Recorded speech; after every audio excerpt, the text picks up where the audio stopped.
Boxing TV.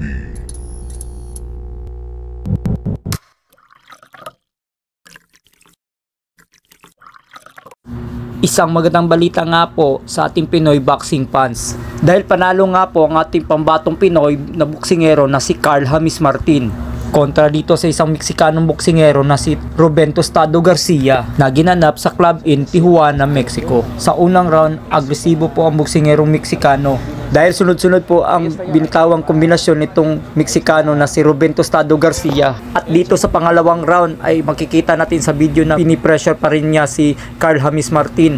At kung mapapansin nga po natin dito sa galaw ni Carl James Martin ay hindi siya nagmamadali na itumba itong si Ruben Tostado Garcia. At dito nga sa fifth round ay nabasa na ni Carl James Martin ang galaw nitong si Ruben Tostado Garcia. At kung makikita po natin sa video ay tuluyan na nga pong pinaulanan ni Carl James Martin na sunod-sunod na kombinasyon itong si Ruben Tostado Garcia na dahilan ng kanyang pagka-knockout. At binilangan na nga ng referee at nagdesisyon na ihinto na ang laban. At dito na nga po itinanghala panalo si Carl James Martin via knockout. At umangat na nga po ang kartada ni Carl James Martin sa 25 wins, 20 knockouts, walang talo. At kung nagustuhan nyo ang ganitong content, huwag nyo kalimutan mag-subscribe sa aking munting channel.